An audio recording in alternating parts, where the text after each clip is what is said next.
রিক্সা কোথায়? And here's my outfit for today. এখানে আমি সুন্দর করে সব ফুল সাজিয়ে নিয়েছি। Hello everyone, this is Shinjini and welcome to another vlog.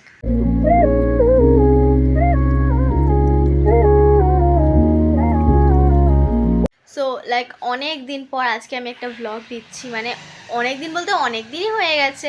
আমি অ্যাকচুয়ালি ভ্লগ করি না, খুব একটা টাইম পাই না ভ্লগ করার আর এতে এডিট করার। তো আজকে ভাবলাম একটুখানি ভ্লগটাই করি। তো আজকে বাড়িতে নারায়ণ পুজো অ্যান্ড তো চলো দেখা যাক সারাদিন কী করি আমি। তো সবার আগেই উঠে ফ্রেশ হয়ে স্কিন কেয়ারটা করে নিলাম, টোনার সিরাম সব কিছু দিয়ে স্কিন কেয়ারটা করছিলাম। 3 hours later. দেন সব কিছু কমপ্লিট করে চা খাচ্ছিলাম। চা ছাড়া তো দিনই শুরু করা যায় না আমার। তারপরে আমি আর মা বেরিয়ে গেলাম চার্লিকে নিয়ে ডক্টরের কাছে। আমাদের এখান থেকে কিছুটা হাঁটলেই রিক্সা পাওয়া যায়, বাট এখন তো রিক্সা পাচ্ছি না, জানি না কেন। রিক্সা কোথায়? রিক্সা কোথায়?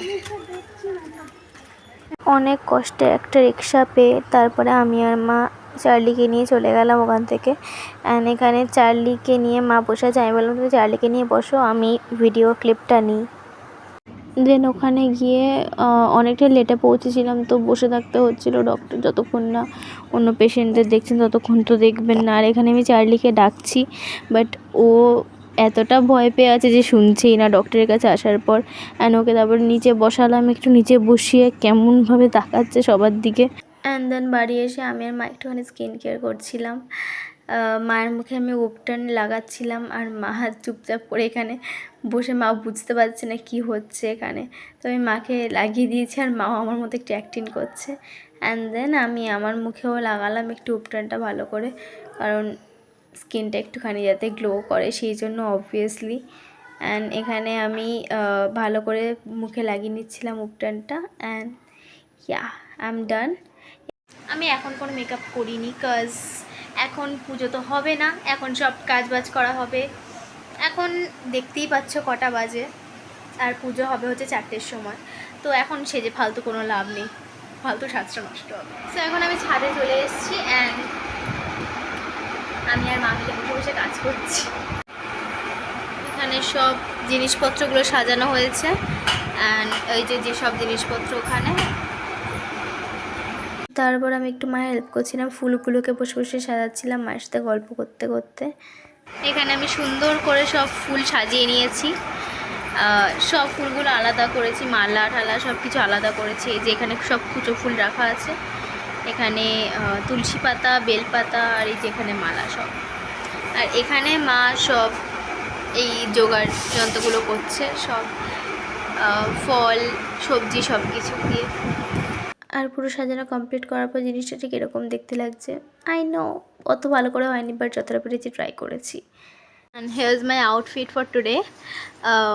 I love this kurti so much. ছোট্ট একটা ইয়াররিং পরেছি। আর তারপরে ঠাকুরমশাই এসে গেছিলেন, ওনার যা যা জিনিস লাগবে উনি সব কিছুই ঠিকঠাক করে নিচ্ছিলেন। আর এখানে আমি একটু নিজেকে বসে বসে দেখছিলাম যে কেমন লাগছে, খারাপ কিন্তু লাগছে না। আর এখানে মা আর আমি বসে রয়েছি একসাথে পাশাপাশি, আর মাকে বলছি একটুখানি আসো, মা ভেবেছে ফটো তুলছি।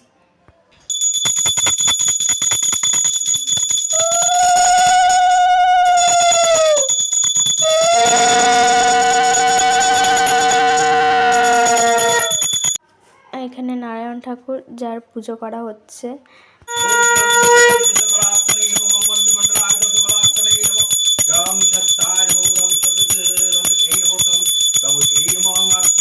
আর এখানে আমি অঞ্জলি ক্লিপটা একদম নিতে পারিনি, কারণ কোনো স্ট্যান্ড ছিল না রাখার মতো ফোনটা। আর এখানে ঠাকুরমশাই যজ্ঞ করবেন বলে সব কিছু সাজিয়ে নিচ্ছেন অ্যান্ড উনি তারপরে স্টার্ট করে দিয়েছেন, মানে যজ্ঞর প্রিপারেশন আর কি স্টার্ট করে দিয়েছেন উনি।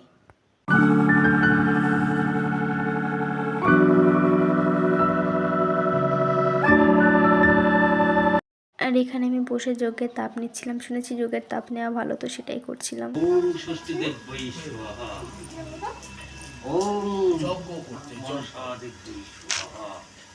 আর এখানে যজ্ঞ ডান, তারপরে সবাই যজ্ঞের তাপ নিচ্ছিল। আর পুজোর বেস্ট পার্ট আমার এটাই লাগে, প্রসাদ, এত ফল মিষ্টি তার সাথে সিন্নি, উফ, মায়ের হাতের সিন্নি তো দারুণ লাগে। আমি তো ছোটোবেলা থেকে আগে থেকে বসে থাকতাম সিন্নি খাওয়ার জন্য। সো তোমাদের এই ভিডিওটা কেমন লাগলো আমাকে কমেন্ট করে জানাবে, অ্যান্ড কুর্তির লিঙ্ক দেওয়া থাকবে ডিসক্রিপশন বক্সে, চেক করে নিও। আর এরকম ব্লগ আমি দেবো কিনা সেটাও আমাকে কমেন্ট করে জানাবে, অ্যান্ড লাইক করে দেবে, শেয়ার করে দেবে, and please subscribe my channel.